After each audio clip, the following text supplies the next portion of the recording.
اور میرا ایک دوست ہے جس کا نام ہے میراج، اس کا ایک سوال ہے، اسے ہمارا تو ماننا ہے کہ ہم سنی ہے، سنی جماعت سے ہیں، ہم جنت میں جائیں گے، لیکن میرا دوست کا کہنا ہے کہ دیوبندی جنت میں کیوں نہیں جائے گا؟ وہ بھی تو نبی کا کلمہ پڑھتا ہے، وہ بھی نبی کو مانتے ہیں، تو وہ جنت میں کیوں نہیں جائے گا؟ ہم جنت میں کیوں جائیں گے؟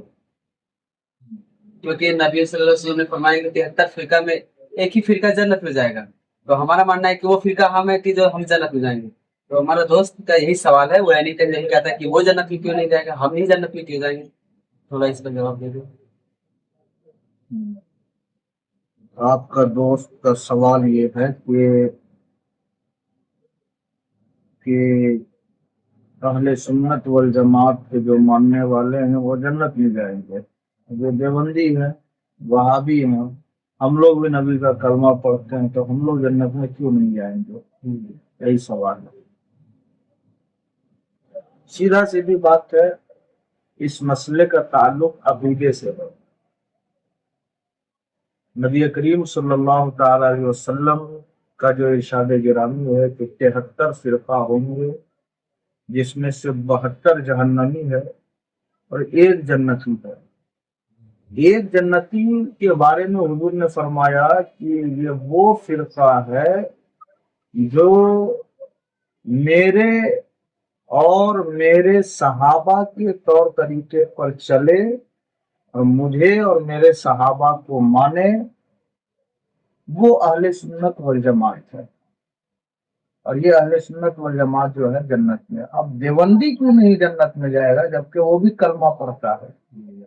اس کی وجہ یہ ہے کہ دیوبندی کا جو نماز ہے اور جو ہمارا نماز ہے، نماز میں کوئی کمی اور بیشی نہیں ہے، عقیدے کا مار ہے۔ دیوبندی کے علماء کی جو سوچ و فکر ہے اور ان کی کئی کتابوں سے واضح ہے کہ اس کا کہنا ہے کہ خدا جھوٹ بول سکتا ہے۔ اس کے مولویوں نے یہ بھی لکھا کہ حضور کو علم ایسا ہے جیسا گدھے کھچر کو علم ہے۔ اس کے مولوی نے ایسے بھی لکھا ہے کہ حضور کو دیوار کے پیچھے کا علم نہیں۔ السلام علیکم۔ وعلیکم السلام۔ تو اب ایسی صورت میں یہاں سے اہل سنت والجماعت کا عقیدہ جو ہے نکل کر کے آتا ہے۔ اہل سنت والجماعت کا عقیدہ یہ ہے کہ خدا جھوٹ نہیں بول سکتا ہے۔ اہل سنت والجماعت کا عقیدہ یہ ہے کہ اللہ نے حضور کو علم غیب عطا فرمایا۔ اہل سنت والجماعت کا عقیدہ یہ ہے کہ حضور اس طریقے سے دیکھتے ہیں جس طریقے سے کوئی بندہ اپنے ہتھیلی پر رائے کے دانہ کو دیکھتا ہے۔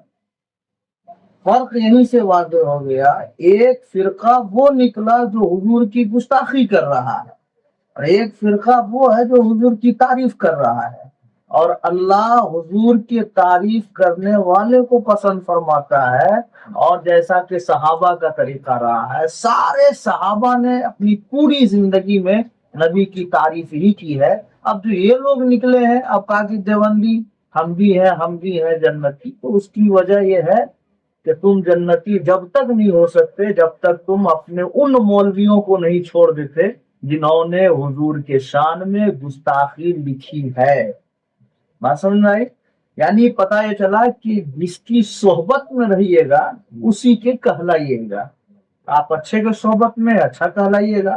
اگر آپ کے مولوی کے بارے میں آپ کو پتا ہے کہ آپ کے مولوی نے حضور کے شان میں ایسی ایسی باتیں لکھی ہے، اور پھر آپ اس کے پیچھے پیچھے چلتے ہیں، تو گویا کہ آپ اسی کی جماعت میں ہے۔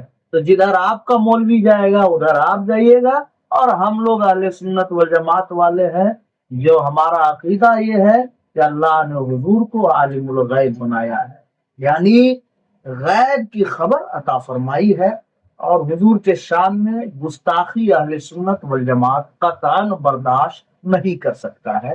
یہی وجہ ہے کہ سنی جنتی ہے، اور جو فرقہ حضور کے شان میں گستاخی کرتا ہے، چاہے وہ دیوبندی ہو، وہابی ہو، مودودی ہو، اور بھی بہت سارے فرقے ہیں، وہ سب کے سب جہنمی ہے۔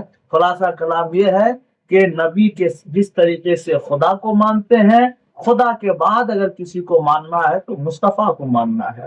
مصطفیٰ کی شان میں گستاخی خدا کو پسند نہیں ہے، اور جب خدا کو پسند نہیں ہے تو ایسا بندہ